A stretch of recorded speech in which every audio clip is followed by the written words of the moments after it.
Let's bring in Georgia Republican representative. He's on the Judiciary and Rules Committee. He is Doug Collins. Good to see you, Congressman.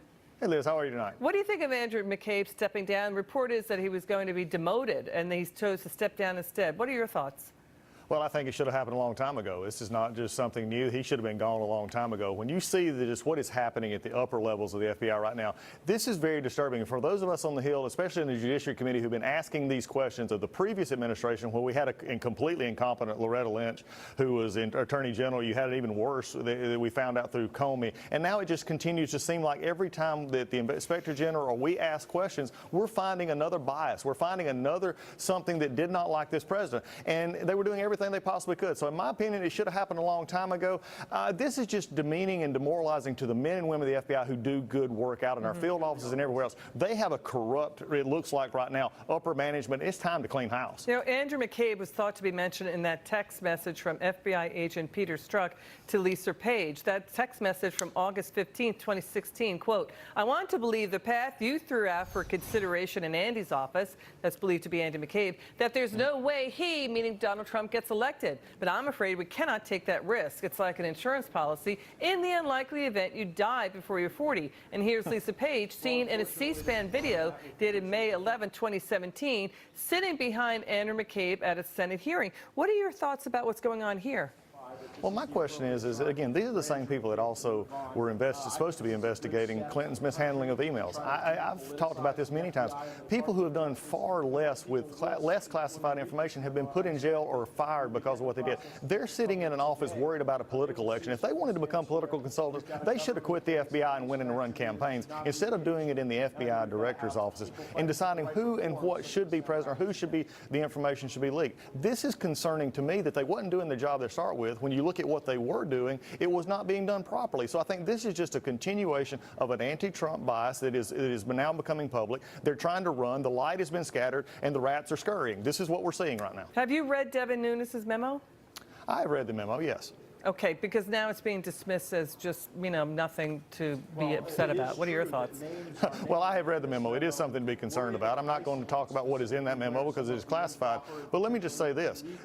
I believe it should be out in the public. I believe that the public needs to understand that what has been said and what we have been seeing all along is something that needs to be said. So I think the Intelligence Committee is going to handle that. And the House Intelligence Committee now gearing up for a vote on whether to release that classified memo that was authored by Committee Chair Devin Nunes. It alleges surveillance abuses at the Justice Department as well as under the Obama administration.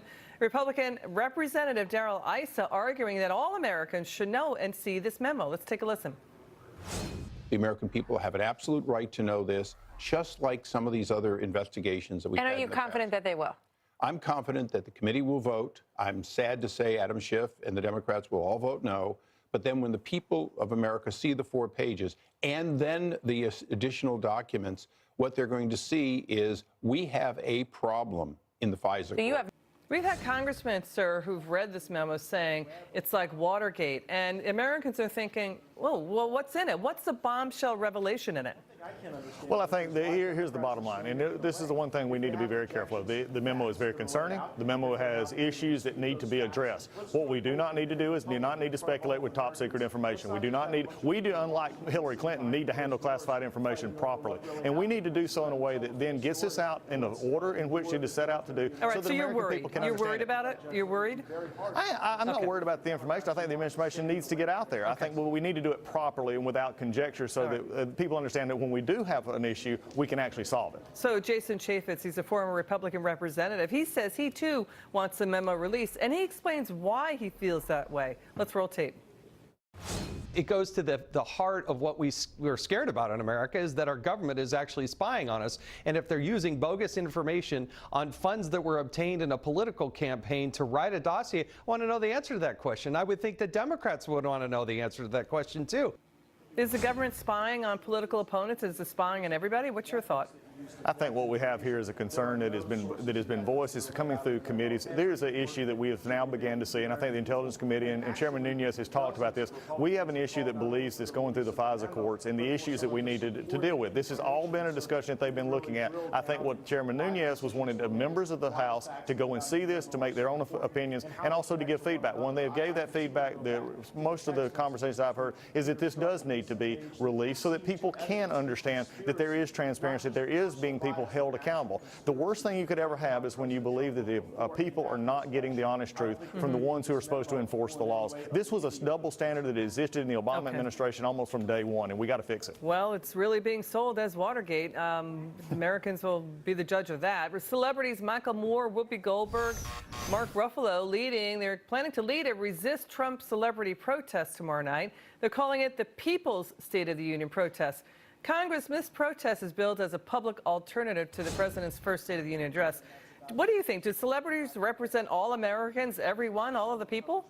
Well, they don't represent me, and I think in the interesting fact here is many times are out of touch with what's going on. They're wonderful actors, they're wonderful actors. Let them do what they do, and if they want to have free speech, that's what this country's founded. For those of us, by the way, in the military, for that teacher out in California, we are smart, we are brightest. That's the best and brightest America. And if these want to go out, these celebrities want to go out and trash this president, trash our country, then okay, unfortunately, under freedom of expression and freedom of speech, they can do that. But let's take a second.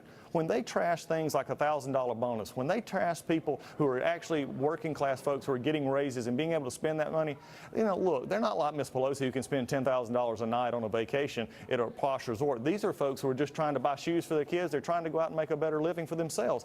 Yeah, I want these celebrities to understand who watches their films. Quickly, you're taking to the State of the Union a 17-year Home Depot veteran. He got a tax cut bonus, and Nancy Pelosi calls his bonus crumbs. Watch. Mousetrap. It's got a little piece of cheese on there, and there's a mouse about to take it. That's called the middle class. You get the crumb, we get the banquet. All right, Nancy Pelosi and her family, she is the 6th richest person in Congress, 100 million plus in net worth. She spent her Christmas in a 10,000 a night suite at the Four Seasons. What do you think of her comment? Would your guy who's coming with you say that his bonus is crumbs? No, he wouldn't. For him and his family and for his young child, they view this as something that's actually meaningful in their life. I wish Ms. Pelosi would get out of her, surround herself, get away from the folks and go back to the ones she's supposed to actually represent. She's the one that claims for the middle class all the time, but yes, she dumps on them every time. When they talk about crumbs, those crumbs taste very good to somebody who's working hard for a job every time. When they have to go out and provide for their family, that's what we need. And to call these kind of things like this coming from the leader of the Democratic Party in the House of Representatives, it just frankly shows to me how out of touch she is. And fine, from our perspective, let her continue to call those kind of bonuses crumbs to the American people, because the folks out who are working jobs every day, they understand what it's really like, and they understand that this president who was fighting for them and this Congress is fighting for them. Okay, thank you, Congressman.